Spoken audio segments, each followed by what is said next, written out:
చరిత్రలో చిక్కుకుపోయిన ఇప్పటికీ పరిష్కారం కాని అనేక రహస్యాలు ఉన్నాయి. అలాంటి వాటిలో ఒకటి ఒక చిన్న పుస్తకం. దాని పేరు వోయినిచ్ మనుస్క్రిప్ట్.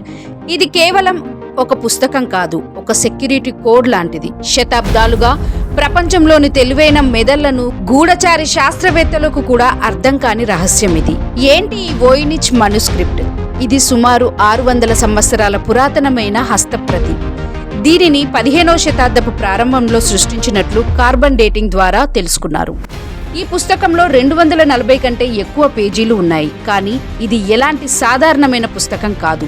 ఇందులో రాయబడిన భాష ఇప్పటి వరకు మనకు తెలిసిన ఏ భాషకు సంబంధం ఉండదు. ఇది పూర్తిగా వేరే గుప్తమైన లిపిలో ఉంది. దీన్ని వోయినిచ్ లిపి అని పిలుస్తారు.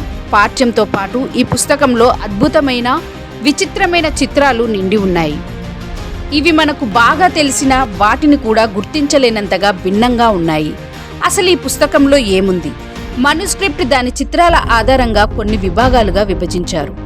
తెలియని మొక్కల చిత్రాలు ఉన్నాయి. ఏ భూభాగంలోనూ ఈ మొక్కలను గుర్తించలేకపోయారు. రాశి చక్రాలు, నక్షత్రాల నమూనాలు, సూర్యుడు, చంద్రుడు మొదలైన ఖగోళ వస్తువుల చిత్రాలు ఉన్నాయి. చిన్న నగ్న స్త్రీలు విచిత్రమైన పైపుల వ్యవస్థ మధ్య తిరుగుతున్నట్లు చిత్రించబడ్డాయి. దీన్ని బయోలాజికల్ విభాగం అంటారు. వివిధ రకాల మూలికలు, మందుల కుప్పలు, మందు కూర్జాలపై ఉండే బొట్ల వంటి చిత్రాలు ఉన్నాయి. చిన్న ప్రేరాగ్రాఫ్లతో కూడిన ఈ విభాగం ఏదో రకమైన వంటకాల రెసిపీలను వివరిస్తుందేమో అనిపిస్తుంది. ఈ మనుస్క్రిప్ట్ ఎప్పుడు ఎవరు సృష్టించారు, ఎందుకు సృష్టించారు అనేది కూడా రహస్యమే.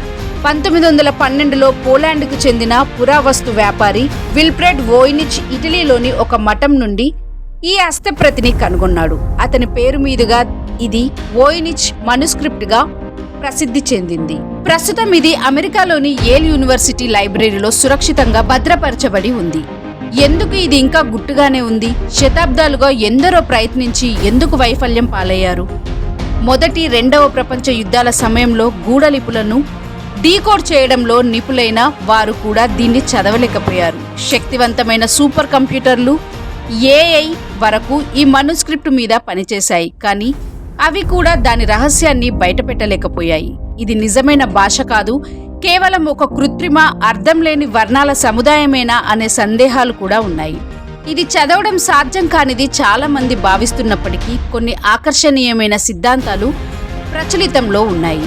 ఇది మధ్యయుగ జ్యోతిష్యులు వాడే గుప్త జ్ఞానం, మందుల రహస్యాలు కావచ్చు. ఇది ప్రాచీన లాటిన్, హిబ్రూ, ఏషియా భాషలను సూచించే గుప్తలిపి కావచ్చు. ఇది మెక్సికోలోని అస్టెక్ సామ్రాజ్యానికి చెందిన గ్రంథం కావచ్చని కొందరు భావిస్తారు. కొందరు శాస్త్రవేత్తలు ఇది కేవలం ఒక మోసం, అర్థం లేని చిత్రాలు, అక్షరాలతో కూడిన పుస్తకం అని కూడా వాదిస్తారు.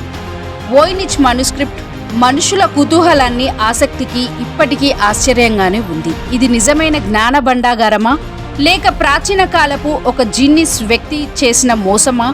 దాని పేజీల్లో దాగి ఉన్న సత్యమేది అనేది ఇంకా గుట్టుగానే ఉంది. ఒకరోజు ఎవరో ఒకరు ఎక్కడో ఉన్న కీలకాన్ని కనుగొని ఈ 600 సంవత్సరాల పాత మౌనాన్ని మాట్లాడించగలరా? అదే నిజమైన ప్రశ్న. అప్పటి వరకు వోయినిచ్ మనుస్క్రిప్ట్ మానవ చరిత్రలోని అత్యంత మినహాయింపుగా, ఆకర్షణీయమైన రహస్యంగా కొనసాగుతుంది.